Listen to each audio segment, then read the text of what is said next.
자, 이제 이어서 2019년도 6월 달에 시행한 지방직 9급 시험 문제, 행정학 시험 문제 11번부터 20번까지 풀어보도록 하겠습니다. 자, 이제 11번 문제, 인사행정에 관련된 문제죠. 자, 직업공무원제에 대한 설명으로 옳지 않은 것은 그랬어요. 1번, 젊고 우수한 인재가 공직을 직업으로 선택해 일생을 바쳐 성실히 근무하도록 운영하는 인사제도이다. 그렇죠. 다음 2번, 폐쇄적 임용을 통해 공무원 집단의 보수화를 예방하고 전문 행정가 양성을 촉진한다라고 했는데, 이 직업공무원제도는 일반 행정가 그리고 폐쇄형 계급제 요소와 결합된 제도이죠. 그래서 이어지 이제 직업공무원제는 이 폐쇄형 임용제가 결합되기 때문에 공무원에 대한 신분 보장이 강해지고 또 이로 인해서 공무원 집단의 보수화를 초래하게 됩니다. 그래서 행정의 전문화, 기술화를 저해하죠. 자, 그래서 이제 이 직업공무원 제도는 2번의 내용은 이제 틀린 내용이고요. 3번, 행정의 안전성을 확보할 수 있고 높은 수준의 행동 규범을 유지하는 데 도움이 된다. 또 4번, 조직 내 승진 적체가 심화되면서 직원들의 불만이 증가할 수 있다. 그래서 이 직업공무원은 이렇게 이제 영국의 실적주의와 미국의 실적주의가 다릅니다. 이 영국의 실적주의는 이제 이 폐쇄형이고요. 폐쇄. 미국의 실적주의는 이제 개방형입니다. 영국의 실적주의는 이 계급제를 바탕으로 하지만 미국의 실적주의는 이제 직위분리제를 바탕으로 하고 또 일반 행정가를 추구하고요. 그런데 미국의 실적주의는 전문 행정가, 스페셜리스트를 추구합니다. 전문 행정가를 추구하죠. 그래서 보통 이제 영국의 실적주의 하면은 이제 직업공무원을 얘기를 하죠. 직업공무원. 미국은 1935년 이후부터 직업공무원에 대한 관심을 갖기 시작을 해요.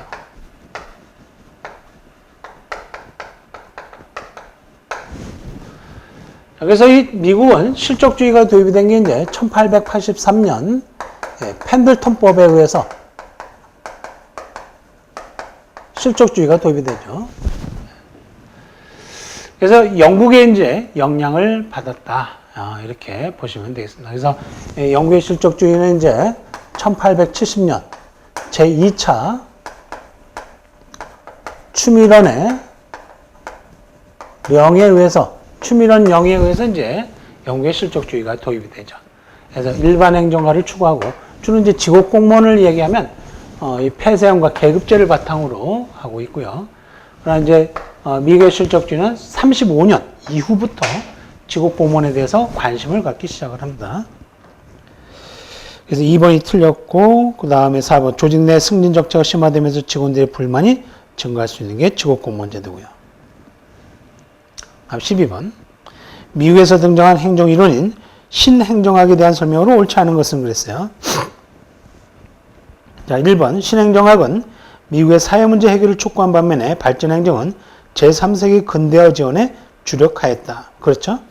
신행정학은 이제 미국의 사회문제 해결을 촉구한 반면에 발전행정론은 그러니까 개발도상국의 근대화 지원에 주력을 한 게 되겠죠. 2번, 신행정학은 정치행정 이원론에 입각하여 독자적인 행정이론의 발전을 이루고자 했다라고 했는데, 신행정론은 이제 행정학의 실천적 성격과 적실성을 회복하기 위해서 정책지향적인 행정학을 요구하죠. 정치행정 이론론에 해당이 됩니다. 그래서 신행정론은 정치행정 신이론론에 해당이 됩니다. 신행정론에서 강조한 게 이제 정책 지향이죠. 정책을 지향하자. 그래서 이 신행정학은 1968년에 와일도가 주최한 이 미노브룩 회의에서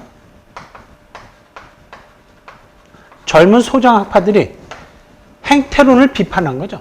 행태론의 내용을 행태론에서 강조하는 객관주의, 논리실증주의를 비판하면서 이제는 후기행태주의, 그러니까 이 반실증주의 그리고 가치를 지향하는 것을 강조하면서 나오게 된 게 신행정학입니다. 그래서 이 행태론에서 강조했던 논리실증주의가 아니라 반실증주의. 반실증주의의 대표적인 게 이제 현상학과 비판이론이죠. 현상학과 비판이론. 그리고 객관주의가 아닌 이제 주관주의, 그죠? 이게 이제 주관주의죠. 주관주의. 그리고 객관주의에서 강조했던 가치 중립이 아니라 가치 지향, 가치를 지향하고 또 정책 지향적인 것을 추구하는 게 신행정학입니다.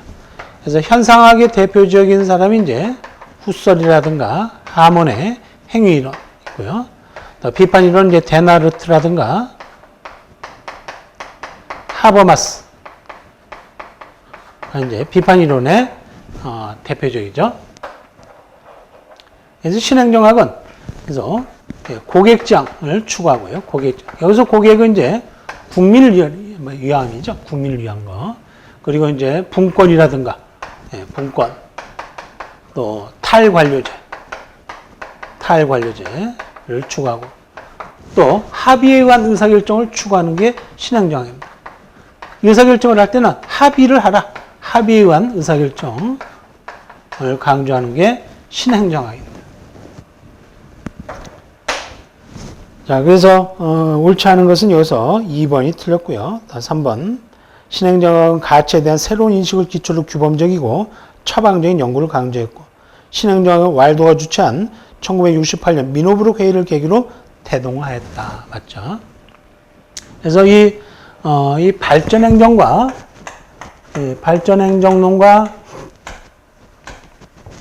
신행정론은 기술성을 강조하죠. 기술성.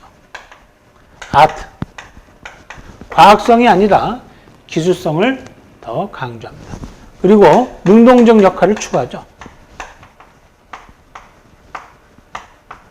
능동적 역할 추구하고 기술성을 강조한 게 신행정학, 발전행정학이에요. 그래서 12번은 옳지 않은 것은 2번이 틀렸습니다. 그 다음에 이제 13번. 변혁적 리더십에 대한 설명으로 옳지 않은 것은 그랬어요. 1번. 조직 참여의 기대가 적은 경우에 적합하며 예외 관리에 초점을 둔다. 틀렸죠. 이 리더십은 이제 거래적 리더십과 변혁적 리더십으로 나눠지는데, 이 변혁적 리더십은 조직의 노선, 문화를 변동시키고 급진적인 이런 추구적인 개혁적 리더십입니다. 그래서 이렇게 이 카리스마적 리더십, 영감적 리더십, 개별적 배려, 지적 자극을 특징으로 하고 조직 구성원의 참여 기대가 큰 경우에 적합하죠. 작은 경우가 아니라 큰 경우에 적합합니다. 그래서 옳지 않은 것은 1번이 틀렸고요. 2번. 리더가 부하에게 특별한 관심을 보이거나 자긍심과 신념을 심어주고, 리더가 부하들의 창의성을 개발하는 지적 자극을 중시하고, 리더가 인본주의, 평화 등 도덕적 가치와 이상을 호소하는 방식으로 부하들의 의식 수준을 높여주는 게 변혁적 리더십입니다. 그래서 변혁적 리더십에 반대되는 게 이제 거래적 리더십이죠. 거래적 리더십은 이제 전통적 리더십으로서 업무를 할당해주고 또 거기에 대해서 그 결과에 대해서 보상을 해주는 리더십. 이것이 이제 전통적 리더십, 거래적 리더십입니다. 그래서 옳지 않은 것은 여기서 1번이 틀렸고요. 다음 14번. 정책 결정 모형에 대한 설명으로 옳지 않은 것은 그랬어요. 린드블룸과 같은 점중주의자들은 합리 모형이 불가능한 일을 정책 결정자에게 강요함으로써 바람직한 정책 결정에 도움을 주지 못한다고 주장을 한다. 그렇죠? 이렇게 린드블룸 같은 점중주의자들은 린드블룸, 윌다브스키가 대표적이죠. 이 합리 모형이 완전한 합리성을 가정하기 때문에 현실적으로 이렇게 불가능한 일을 정책 결정자에게 강요를 하기 때문에 바람직한 정책 결정에 도움을 주지 못한다고 이렇게 주장을 합니다. 2번. 사이먼의 만족 모형은 합리 모형에 대한 심각한 도전이자 인간의 인지 능력이라는 기본적인 요소에서 출발했기에 이론적 영향이 컸다라고 했는데, 이것도 이제 맞죠. 사이먼의 만족 모형은 합리 모형에 대한 심각한 도전이자 인간의 인지 능력이라는 이런 기본적인 요소에서 출발했기에 이론적인 영향이 컸습니다. 또 이 만족 모형은 합리 모형에 비해서 훨씬 실제 의사결정을 설명하는 데 적합한 모형이라는 이런 평가를 받기도 하고요. 3번. 엣지온이는 합리 모형과 점적 모형의 단점을 극복하기 위해서 최종 모형을 주장했다. 최종 모형은 드로우죠, 드로우. 네, 최종 모형을 제시한 사람은 이제 이 드로우죠, 드로우. 최종 모형은 이제 합리성도 중요하지만 뭐가 더 중요하다는 거죠? 초합리성을 강조한 게 이 최종 모형이죠. 초합리성. 어떤 영감이라든가 또 직관, 직관 이런 것들이 이제 초합리성이죠. 그래서 이 혼합주사 모형, 합리 모형과 점적 모형을 혼합한 게 엣지오니가 개발한 이 혼합주사 모형입니다. 이 혼합주사 모형은 엣지오니가 액티브 소사이티, 그러니까 행동적 사회에 적합한 모형이라고 개발한 모형이죠. 다음에 4번. 스타인브루너는 시스템 공학의 사이버네틱스 개념을 응용하여 관료제에서 이루어지는 정책 결정을 단순하게 묘사하고자 노력하였다. 이것도 맞고요. 스타인브루너는 이런 시스템 공학의 사이버네틱스 개념을 응용해서 이렇게 관료제에서 이루어지는 정책 결정을 단순하게 묘사를 하고자 노력을 한 학자 중에 한 사람입니다. 그래서 이 사이버네틱스 모형은 한정된 범위와 이 변수에만 관심을 집중해서 불확실성을 통제하려는 이런 모형이고요. 그래서 옳지 않은 것은 여기서 3번이 틀렸네요. 그래서 4번은 이제 이 새로운 내용이지만 3번이 확실하게 틀렸죠. 합리 모형과 점적 모형의 단점을 극복하기 위해서 최종 모형 들어오죠. 그래서 쉽게 정답을 찾아낼 수가 있습니다. 다음 15번. 지방자치에 관련된 문제죠. 주민참여제도에 대한 설명으로 옳지 않은 것은 그랬어요. 1번. 주민참여제도에는 투표, 소환, 소송이 있죠. 2번. 지방자치법에서는 주민소송에 관한 사항을 명시하고 있다. 맞죠? 지방자치법에서 주민소송에 관한 이런 사항을 명시하고 있습니다. 다만 주민투표와 소환에 대해서는 지방자치법에서 근거 규정을 두고 있으나 구체적인 내용을 따로 법률로 이렇게 정하도록 하고 있고요. 3번. 지역구 지방의회 의원에 대한 주민소환 투표는 당의 지방의회 의원의 지역선거구를 대상으로 한다. 이것도 맞죠? 그래서 이 당의 지방의회 의원에서 지역선거를 대상으로 이렇게 하고 있고, 또 그 대신 이제 비례대표 의원은 주민소환에 해당되지 않죠. 다음 4번. 지방자치단체가 조례를 제정하면 해당 지역에 거주하는 18세 이상의 외국인에게도 주민투표권이 부여된다. 라고 했는데 틀렸죠. 지금 현재 주민투표는 가능한 연령은 19세죠. 19세. 18세가 아니라 19세로 되어 있습니다. 16번. 다음 특징을 가진 정책 변동 모형은 그랬어요. 분석 단위로서 정책 하위 체제에 초점을 두고 정책 변화를 이해한다. 또 신념체계, 정책 학습 등의 요인은 정책 변동에 영향을 준다. 또 정책 변동 과정에서 정책 중재자가 중요한 역할을 한다. 자, 1번 정책 흐름 모형, 단절적 균형 모형, 정책 지지 연합 모형, 정책 패러다임 변동. 이건 3번이죠. 문제 박스 내용은 정책 지지 연합 모형에 해당이 됩니다. 그래서 이 모형은 이제 시간이 경과함에 따라 집행 관련 행위자들을 이런 신념의 어떤 체계에 따라서 단순화해서 지지 연합이라는 이런 정책 하위 체제 초점에 두어서 이들의 정책 학습 또 정책 변동을 중시하는 게 정책 지지 연합 모형입니다. 그래서 장기간에 걸쳐서 이루어지는 이런 신념 체계, 정책 학습, 정책 변동에 초점을 두고 있는 게 정책 지지 연합 모형이 되겠습니다. 자, 그래서 이 문제 박스의 내용은 정책 지지 연합 모형이고요. 다음에 이제 그 정책 흐름 모형, 킹돈의 정책 흐름 모형은 이제 이 문제, 정책, 정치, 문제, 정책, 정치 세 가지 요소가 서로 독립적으로 따로 흘러다니다가 우연한 게 딱 맞아떨어졌을 때 정책 결정이 이루어지는 행태를 의제 설정이 이루어진다고 했고, 단절적 균형 모형은 점중주의 시각의 한계를 보완하고 발전시킨 것입니다. 그래서 점진적 변동에 따른 안정과 급격한 변동에 따라서 단절을 포괄적으로 다루고 있는 모형이고요. 4번에 이제 정책 패러다임 변동 모형은 정책 형성을 목표, 수단, 환경의 세 가지 변수를 포함하는 과정으로 간주를 해서 이렇게 목표와 수단에 있어서 급격한 변화를 가져오는 정책 변동을 패러다임 변동으로 본 거고요. 그래서 여기서 보기의 내용은 정책 지지 연합 모형이 되겠습니다. 다음 17번. 정책평가에서 내적 타당도에 대한 설명으로 옳지 않은 것은 그랬어요. 1번. 준실험 설계보다 진실험 설계를 사용할 때 내적 타당성의 저해 요인이 다양하게 나타난다라고 하는데 이거 틀렸죠. 이 진실험 설계는 엄격한 실험실에서 이 실험 집단과 통제 집단을 무작위 배정을 통해서 이렇게 동질적으로 구성한 후에 실험을 실시하기 때문에 실험 내에서 인과관계가 굉장히 강하죠. 그래서 이게 이제 틀렸죠.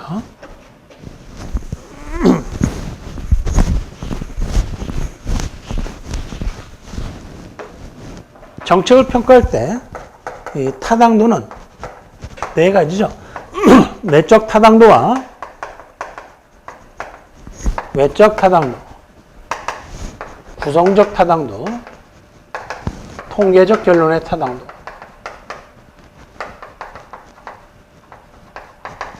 타당도가 안 되겠다. 이 내적 타당도가 인과관계를 보는 거죠. 인과관계. 그리고 인과관계가 확보된 상황에서 일반화의 정도를 나타내는 게 외적 타당도고요. 구성적 타당도는 시험에 이 이론적 구성 요소들이 얼마나 성공적으로 잘 조작화되어 있는지 이것을 살펴보는 거고요. 그 다음에 연구 실험에 있어서 연구 설계가 얼마나 강한지 그걸 보는 게 통계적 결론의 타당도입니다. 그래서 이 진실험이라는 것은 실험 집단과 통제 집단.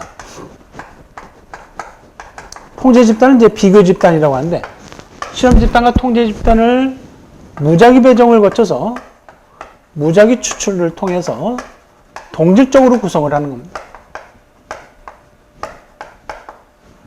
이제 이 준실험은 실험 집단과 통제 집단이 인위적으로 구성을 하는 거죠. 비동질적으로 구성을 하는 겁니다. 비동질적 구성.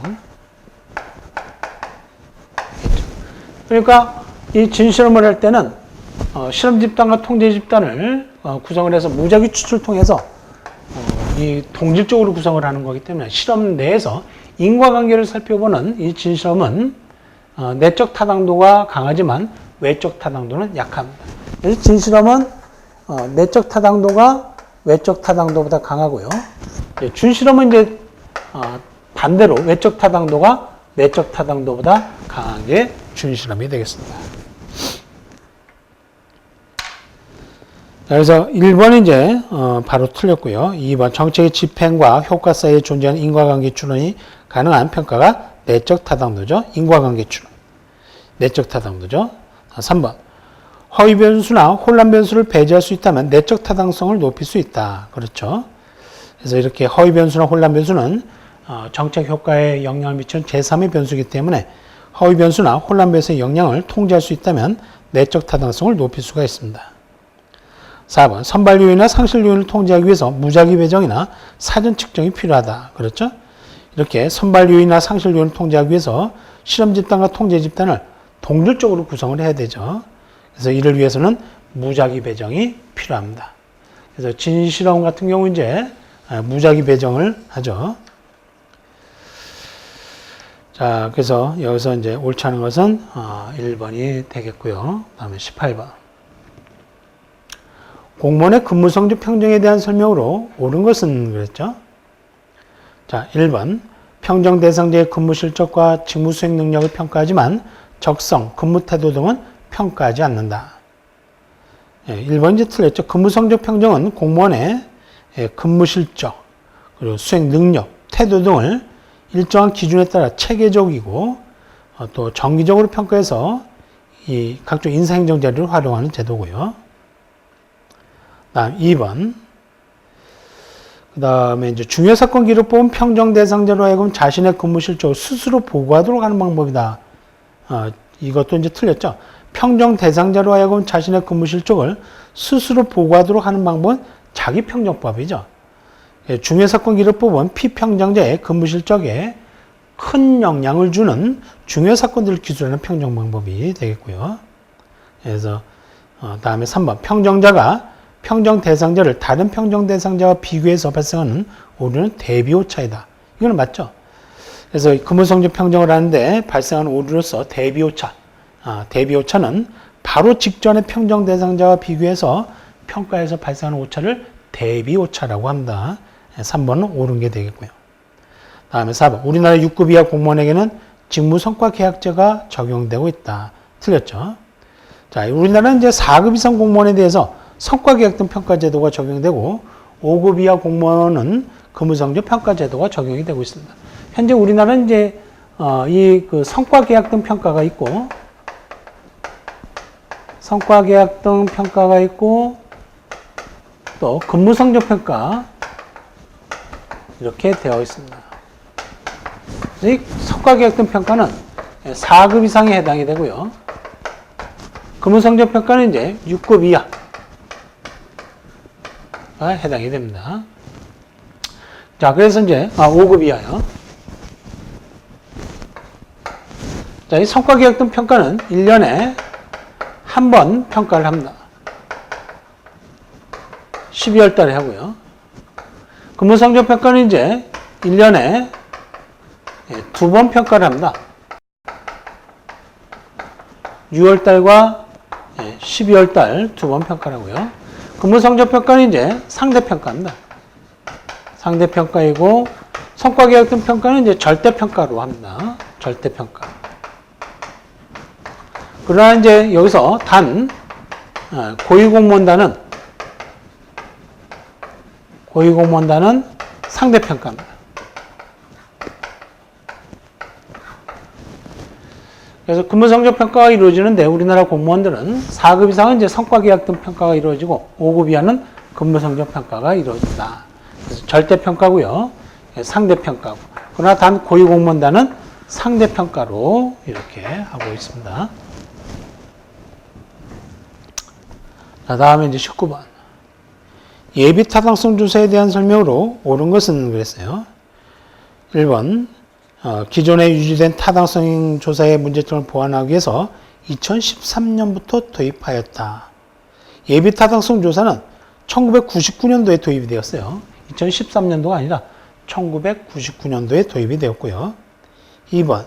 신규 사업 중 총 사업비가 300억 이상인 사업은 예비 타당성 조사에 포함된다라고 했는데 2번도 틀렸죠. 총 사업비가 300억 이상이 아니라 500억 이상이고 국가의 재정 지원 규모가 300억 이상의 신규 사업에 대해서 예비 타당성 조사를 실시합니다. 그러니까 총 사업비가 500억 이상이고 국가의 재정 지원이 규모가 300억 이상 들어가는 신규 사업에 대해서 예비 타당성 조사를 실시합니다. 그래서 2번도 틀렸죠. 3번. 중앙행정기관의장은 예비 타당성 조사를 실시하고 기획재정부 장관과 그 결과를 협의해야 된다라고 했는데 틀렸어요. 예비 타당성 조사는 기획재정부 장관이 실시를 하는 겁니다. 기획재정부 장관이. 그럼 이제 4번만 맞네요. 4번 보시면 조사 대상 사업의 경제성, 정책적 필요성 등을 종합적으로 검토해서 그 타당성 여부를 판단한다. 그랬죠?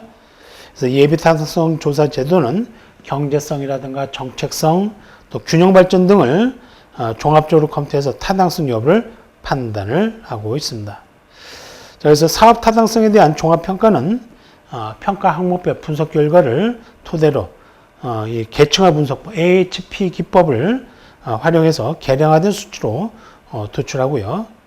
일반적으로 이제 AHP가 0.5 이상이면 사업 시행이 바람직함을 의미를 합니다.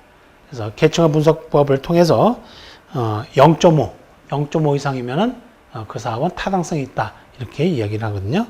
그래서 예비 타당성 조사는 이 조사의 주체가 기획재정부입니다. 타당성 조사는 이제 그 조사 주체가 사업의 시행기관이 되겠고요. 마지막 20번. 이게 이제 좀 20번 문제가 이제 생소했던 문제죠. 지문 3번이. 20번 국가 채무에 대한 설명으로 옳지 않은 것은 그랬어요. 1번 기획재정부 장관은 국가 채무관리 계획을 수립해야 한다 그랬고요. 2번 국채를 발행하고자 할 때는 국회 의결을 얻어야 된다. 3번 우리나라가 발행하는 국채의 종류에 국고채와 재정증권은 포함되지 않는다라고 했는데 이제 3번이 틀렸습니다. 이 국채는 국가가 공공목적에 필요한 자금을 확보하거나 또 이 발행된 이 국제 상환을 위해서 발행한 채권이죠. 그래서 현재 국고채권, 그러니까 국고채라든가 이런 재정증권, 또 외화표시 외국환 평형기금 채권, 또 국민주택채권 등 4종의 국채가 발행이 되고 있습니다. 자, 그래서 이 국고채와 재정증권은 포함되지 않는다. 채무에 틀렸죠. 그래서 이 자금을 확보하기 위해서 이 국채 상환을 위해서 발행한 채권이죠. 그래서 국고채가 있고 또 외국환 평형 기금채권, 외평채, 또 국민주택채권, 또 재정증권 이렇게 4종의 국채가 발행이 되고 있습니다. 현재. 자, 그 다음에 이제 4번. 우리나라의 GDP 대비 국가 채무 비율은 일본과 미국보다 낮은 상태이다. 그래서 우리나라의 GDP 대비 국가 채무 비율은 일본과 미국보다는 이런 낮은 상태입니다. 그래서 이 보통 이제 수치가 40.7로 이렇게 표시가 되고 있고 한국이 미국과 일본이 굉장히 이제 GDP 대비 국가 채무 비율이 뭐 100이 넘어가고 일본이 200이 넘어가고 그렇지만 우리나라는 40으로 이렇게 수치가 이렇게 표시되고 있습니다. 그래서 여기서 3번이 틀린 답이 되겠습니다. 자, 그래서 여기까지 1번서부터 20번까지 2019년도 6월 달에 시행했던 지방직 9급 행정학 시험 문제를 같이 풀어봤습니다. 그래서 여기에서도 볼 수 있듯이 이렇게 기존의 기출 문제를 완벽하게 잘 이해를 하고 기억하고 암기를 한 이 수험생이라면 고득점을 이렇게 취득했을 거라고 이렇게 생각이 됩니다. 자, 수험생 여러분들의 건투를 빌겠습니다. 자, 수고하셨습니다.